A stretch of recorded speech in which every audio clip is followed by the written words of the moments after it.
Northern New England's trusted news source, ABC6 News at Noon. Good afternoon, everyone. Thank you for joining us. I'm Doreen Scanlon. We start at the State House this afternoon, and we take a live look right now at the Smith Street side of the State House. That's where there are still dozens of tents set up. Homeless people have been living there for about a month now, but the state says their time is up. Leave by 9 tomorrow morning and take the offer for shelter or face a fine and possible arrest. Some of the people living there, though, say they're not going anywhere. ABC6 News reporter Yanni Tregelis has new details at noon on where the state is offering shelter. Yanni?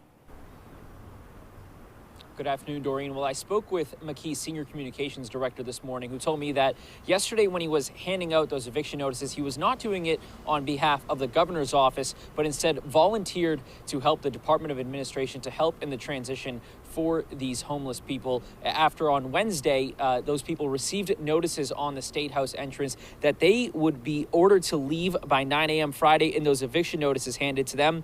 Emergency shelter was offered to these people, and we have confirmed this afternoon that one of those shelters includes the Emmanuel House, a shelter that is for all men. I was told by the McKee administration that they are working to match all requests with what those people needs are, and as of this morning, there were 7 people that had been set up to go to homeless shelters. Now, I asked McKee's senior communications director this morning as well what the timeline is like for these people as they are at the shelters. He told me that there really is no timeline. They are welcome to stay there for as long as they see fit. And coming up at 5 p.m. tonight, there's actually going to be a protest over here in front of the State House where all of these people are tented out ahead of that 9 a.m. eviction deadline that these people are facing.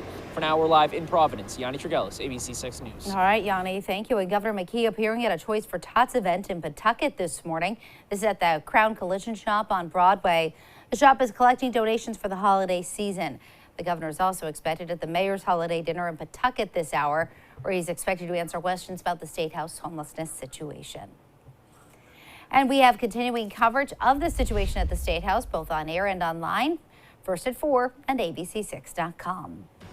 And we turn now to the weather as we take a live look outside. Another look at the State House from our sky cam right now. We're seeing the sun today. That's big news. Let's head over to Nick Forcanelli. He's in the Weather Center with the latest on our forecast. What a day, Nick. Oh, a beautiful day out there and lots of sunshine, just a few puffy clouds floating by. Let's see what's happening right now. And we'll see the temperature is 53 in Providence.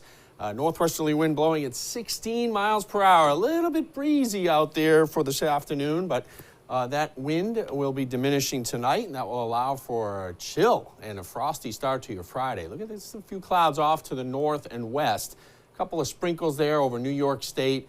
Really, that's nothing to talk about. It's going to stay there, and a couple of those clouds will just float in, but that's about it. It's a mainly clear sky tonight. We've got the moonrise at 4:25. It's the full cold moon tonight, and temperatures dropping through the 40s this evening. If you have some evening plans, at 11 o'clock, we're near 38, and the overnight low near 30 degrees on either side of 30. So a frosty start to your Friday morning, but 99% sunshine gets us to 44 tomorrow afternoon with a lighter north wind. Those clouds are coming back for the weekend. I'll detail that forecast in the 7-day coming up. All right, Nick, thank you. Well, WNBA All-Star Brittany Griner is now free after months of captivity in Russia. She was released as part of a prisoner swap this morning. Griner is now on a plane headed back to the United States. ABC's Alex Brochet has the latest on her health and the deal that set her free. Nearly 10 months after being detained, WNBA star Brittany Griner is free. She's safe. She's on a plane. She's on her way home.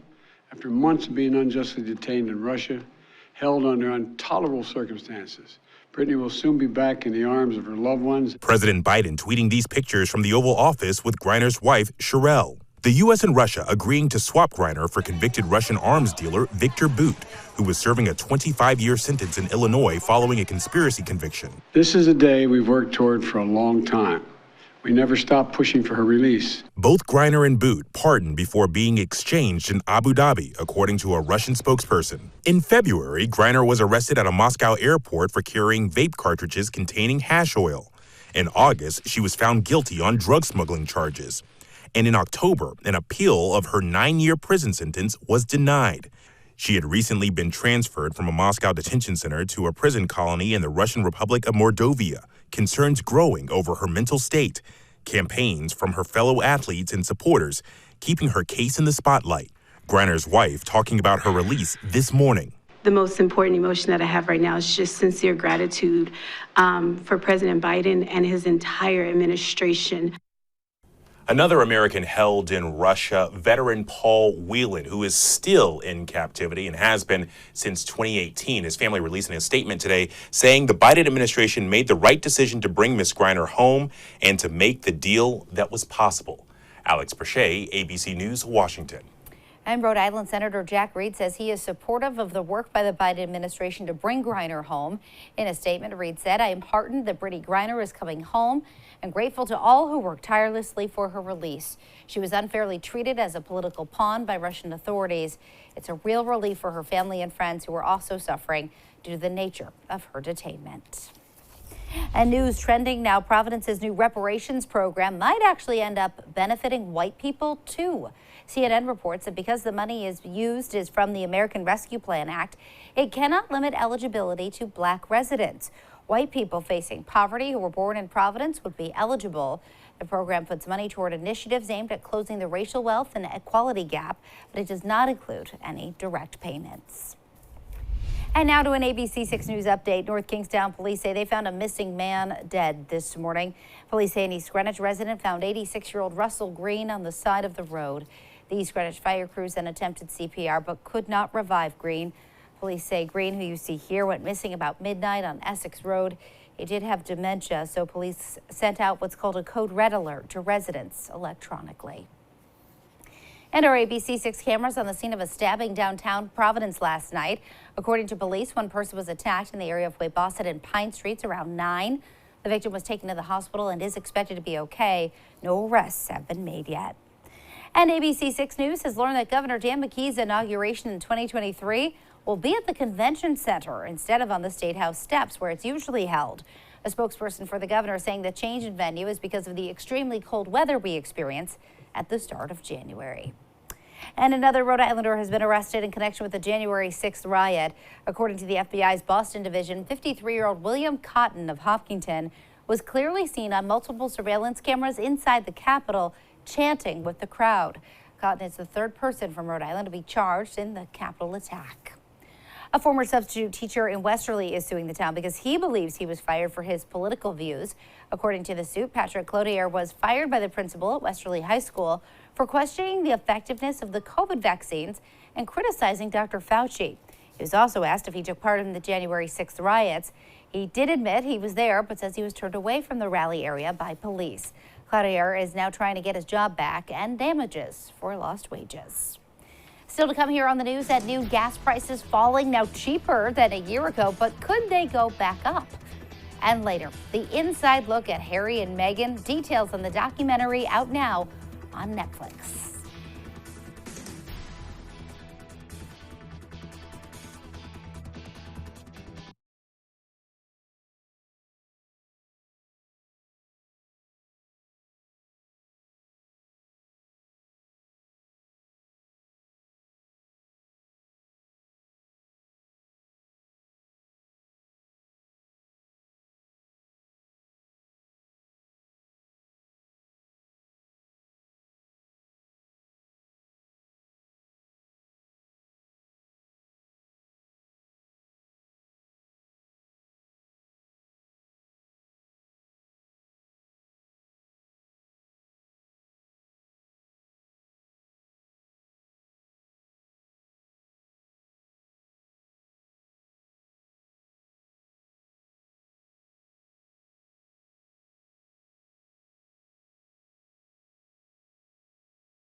Checking national headlines, 2022 saw gas prices soar to record levels, but fuel is now cheaper than it was a year ago.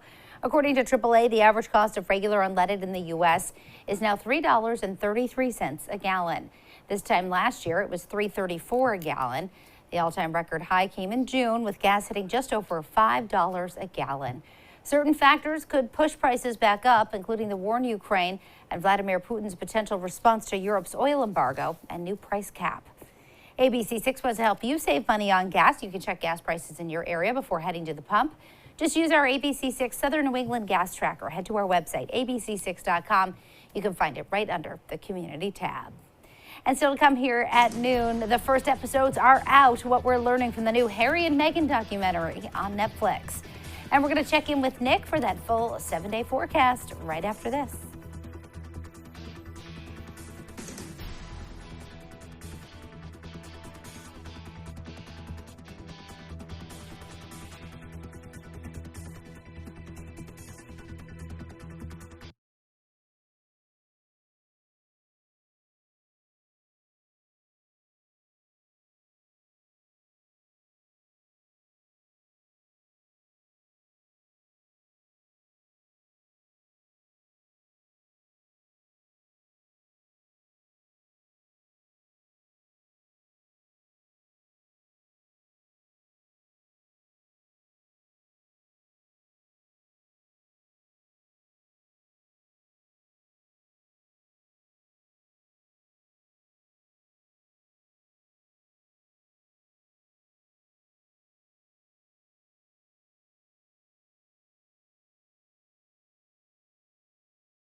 The first 3 episodes of Harry and Meghan's new docu-series are now available on Netflix.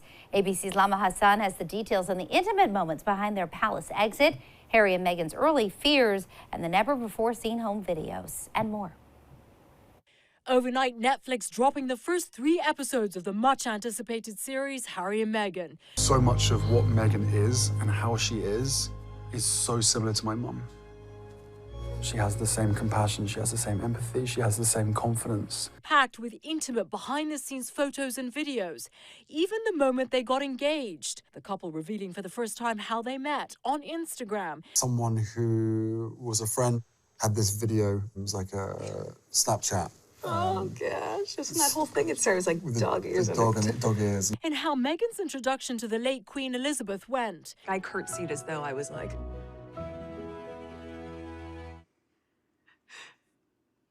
pleasure to meet you, Your Majesty. But as well as their love story, the series focuses on the issues the couple faced. I said to her, I remember this very clearly, that this is about race. And Meg said, Mommy, I don't want to hear that.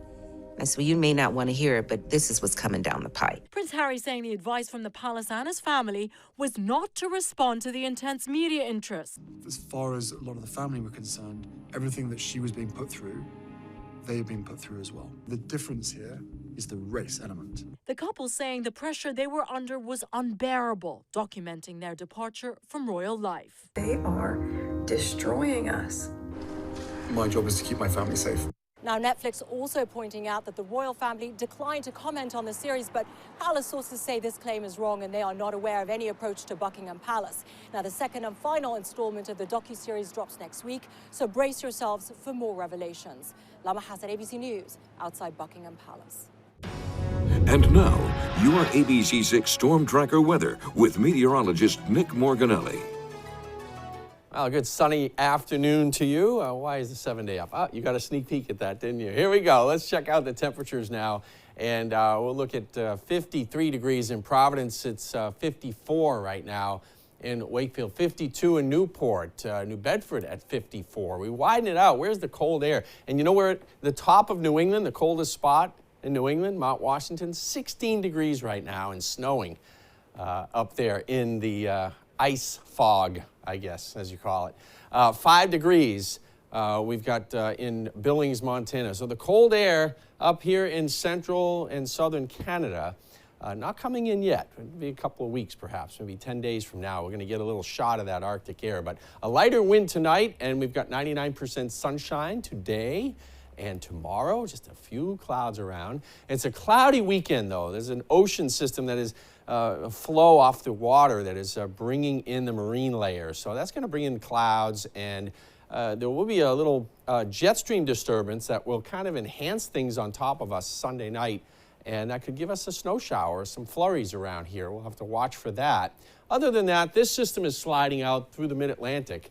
So our weather right now is coming from the north and under that northwesterly breeze. So it's the dry direction, it's the clear direction, thanks to high pressure rotating in this fashion and bringing in the wind. There's that ocean storm continuing to intensify offshore over the next 48 hours or so, and it's spinning around out here. So as it does so, between the low pressure and the high pressure, we generate a lot of wind, and that wind is bringing in that cloud deck. Look at that. So we go from sunny tomorrow to clouds at 8 o'clock in the morning on Saturday, and it could be a sprinkle by Saturday night, maybe a spot shower, but really have to wait until Sunday maybe to get some of that action as the atmosphere moistens up a little bit. Tonight it's 30, and it's frosty.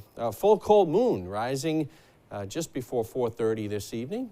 44 tomorrow, 99% sunshine again, a lighter wind, so it will feel pretty good. And here's the weekend forecast. As I mentioned, cloudy on Saturday. It's breezy out of the northeast. Only 38 for Sunday. We throw in a rain shower by day, and then as the sun sets, we could mix with a little snowflakes or a snow shower. I think we could get a snow shower Sunday night.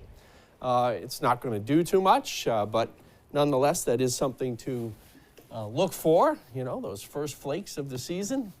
And we've got Monday, Tuesday, we're back to the sunshine and high near 40, that's pretty typical right there, Monday, Tuesday, yeah. I don't mind the first flakes of the season when they don't stick and pile up into inches and feet. That's okay. And that's the thing, the ground is still not frozen, so anything that falls, it usually just melts as it falls. Right, but fun to watch it fall. It is. From inside. Gets you in the mood for Christmas and the holidays, right? Very true. Okay. All right, Nick, thank you. Sure. Still to come here on the news at noon, Xander Bogaerts says so long to the Sox. Details on his new deal out west. But Boston did score a closer, signing a 2-year deal with a new reliever. All the details next.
Not a good day for Red Sox fans. Star shortstop Xander Bogaerts is headed to San Diego. Fans in Boston upset the team will lose its top free agent priority, as Casey Cantz tells us from Bogaerts' old stomping grounds.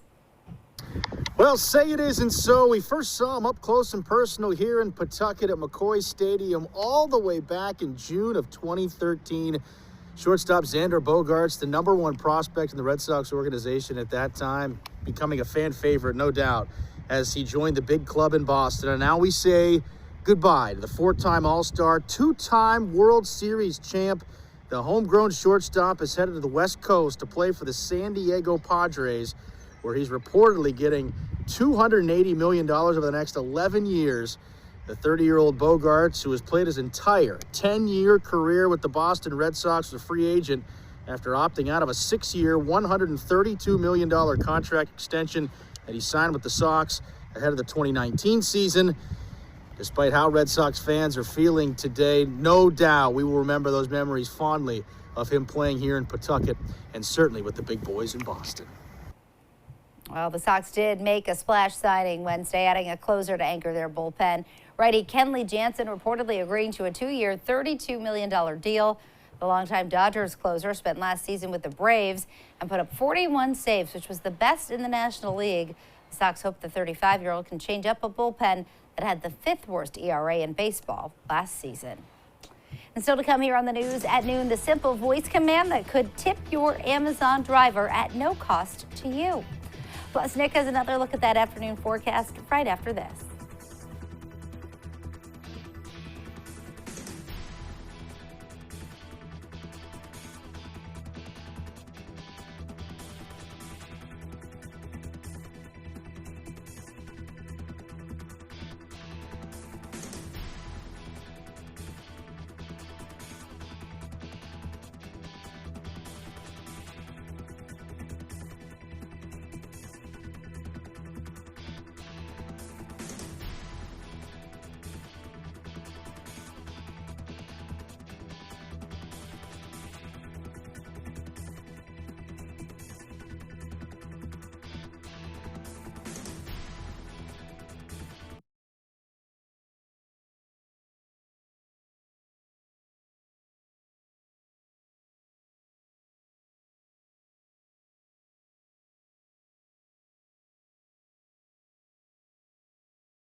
Well, finally this afternoon, there is a new feature from Amazon that allows customers to tip drivers at no cost. Just say, Alexa, thank my driver, and the driver who made the most recent order delivery will get a $5 tip, just like that. It costs you nothing.